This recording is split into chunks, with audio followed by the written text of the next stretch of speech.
Unuk adalah ibu, Auj. Dia adalah salah seorang dari anak Adam yang buruk penampilannya dan jelek perawakannya. Dia seorang ahli sihir yang mahir. Setelah setahun melahirkan, Auj, Unuk meninggal dan Auj tumbuh menjadi orang yang sangat besar tubuhnya. Tingginya mencapai 600 siku orang dahulu, yaitu sama dengan 1,5 siku orang sekarang, dan lebarnya seukuran itu, sampai-sampai ada sebuah riwayat ketika angin topan datang.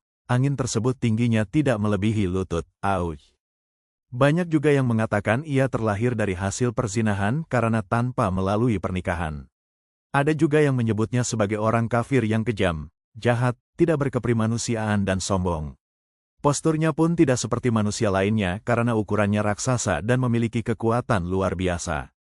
Bahkan kakinya bisa menjejal dasar laut dan kepalanya menjulang di atas awan. Saking besarnya, ada yang menyebut Auj bin Unuk bisa mengambil ikan yang ada di dalam lautan, lalu membakarnya di bawah matahari. Selain itu, ada juga yang mengatakan, saat ia duduk membutuhkan tempat berukuran 1000 kali 1000 meter. Di tiap tangannya ada 10 jari dengan tiap jari berukuran 3 hasta. Lalu di tiap jarinya ada 2 kuku. Lebih lanjut, ada yang mengatakan umurnya mencapai 3.800 tahun. Tingginya hingga 23.330 hasta. Dengan postur dan kekuatan tersebut, ia menentang kekuasaan Allah SWT maupun nabi-nabinya. Raksasa ini sering disebut di berbagai kitab sejarah kuno. Terlebih lagi dalam konteks pertempuran saat melawan nabi-nabi. Kisah Auj dan Nabi Nuh setelah Allah memberi wahyu kepada Nabi Nuh AS bahwa yang mampu memikul kayu itu adalah Auj dari Kufah ke Tanah Hirah, suatu perkampungan dekat dengan Baghdad, maka Nabi Nuh mendatangi Auj dan memintanya memikulkan kayu tersebut untuknya. Auj berkata, "Aku tidak akan memikulnya kecuali engkau mengenyangkanku dengan roti." Kebetulan, pada waktu itu Nabi Nuh membawa 3 roti dari kacang. Dia memberikan selembar roti itu kepada Auj dan berkata, "Makanlah roti itu." Melihat itu, Auj pun tertawa dan berkata, "Seandainya roti ini sebesar gunung itu, ia tidak akan membuatku kenyang, apalagi roti ini hanya selembar." Mendengar ucapan Auj, Nabi Nuh memotong selembar roti itu dan memberikan kepadanya dan berkata, "Bacalah Bismillahirrohmanirrohim kemudian makan potongan roti ini." Auj pun memakannya dan kemudian dia diberi lembaran roti yang kedua. Lembaran roti yang kedua baru setengah, Auj telah kenyang dan tidak sanggup memakan apapun. Setelah memakan roti itu, Auj membawa semua kayu tersebut dari Kufah menuju Hirah dalam sekali pemberangkatan. Setelah kayu-kayu tersebut berada di hadapan Nabi Nuh AS, beliau berkata, "Wahai Tuhanku, bagaimana cara membuat bahtera itu?" Setelah memakan roti itu, Auj membawa semua kayu tersebut dari Kufah menuju Hirah dalam sekali pemberangkatan.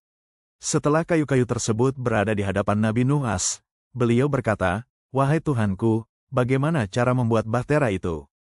Dia buat depannya seperti kepala burung merak, belakangnya seperti ekor ayam, paruhnya seperti paruh Raja Wali, sayapnya seperti sayap burung Garuda, dan wajahnya seperti wajah burung merpati. Dan bahtera itu dia jadikan 3 tingkat. Menurut riwayat lain, 7 tingkat. Ibnu Abbasra mengatakan bahwa panjang bahtera itu 1000 siku, lebarnya 600 siku, dan tingginya 300 siku. Menurut sebuah riwayat, Nabi Nuh AS mengerjakan pembuatan bahtera itu memakan waktu selama 40 tahun. Sewaktu mengerjakannya, kaum Nuh suka mengejeknya dan mereka berkata kepadanya, "Hai Nuh, engkau telah meninggalkan kenabian dan beralih profesi menjadi tukang kayu." Al-Kisai mengatakan bahwa, ketika malam tiba, kaum Nuh suka membawa api untuk membakar kayu bahtera tersebut, tetapi anehnya api itu tidak pernah mampu membakar kayu.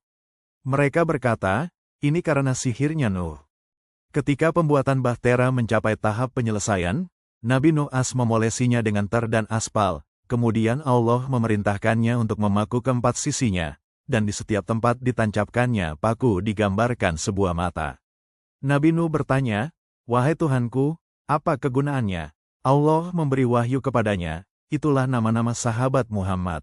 Mereka adalah Abdullah Abu Bakar, Umar, Utsman, dan Ali. Bahtera tidak akan sempurna kecuali dengan melakukan hal itu. Perintah Allah tersebut dilaksanakan oleh Nabi Nuh dan pembuatan bahtera pun selesai. Kemudian Allah menjadikan bahtera itu bisa berbicara. Ia berkata dengan keras dan orang-orang mendengarkannya, tidak ada Tuhan kecuali Allah, Tuhan bagi orang-orang terdahulu dan orang-orang yang terakhir. Aku adalah Bahtera, barang siapa naik ke atasku, maka dia akan selamat, dan barang siapa menghindar dariku, dia akan binasa.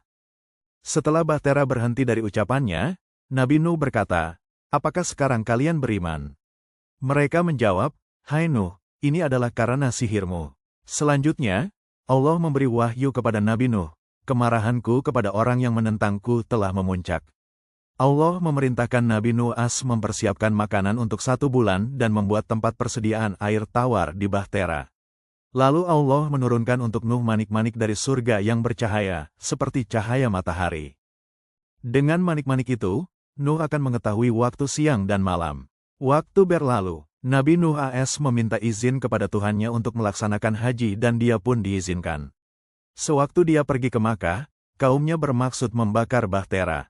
Maka Allah memerintahkan kepada beberapa malaikat untuk mengangkat Bahtera itu antara langit dan bumi. Para malaikat mengangkat Bahtera itu dan kaum Nuh menyaksikannya. Sewaktu berada di Makkah, Nabi Nuh melakukan tawaf 7 kali dan di sana dia berdoa agar kaumnya dibinasakan. Doanya dikabul oleh Allah. Ketika Nuh kembali dari Makkah, Bahteranya diturunkan kembali ke atas tanah. Kemudian Allah memerintahkannya agar naik ke sebuah gunung dan menyeru dengan sekeras-kerasnya, wahai kawanan binatang liar, kawanan burung, kawanan serangga, dan semua yang bernyawa, datanglah kemari. Masuklah ke dalam Bahtera, sungguh, azab sebentar lagi akan terjadi. Seruan Nabi Nuh terdengar dari timur hingga barat.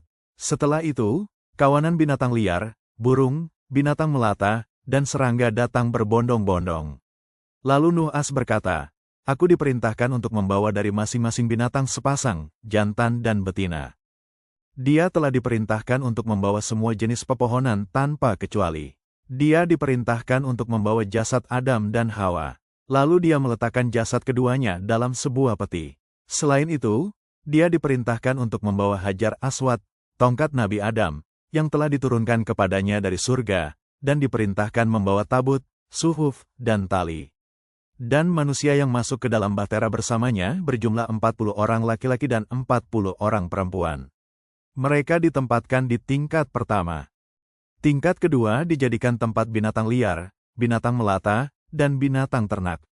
Menurut sebuah riwayat, hewan yang terakhir masuk ke dalam Bahtera adalah keledai. Ketika ia mau masuk, iblis memegang buntutnya sehingga ia susah masuk.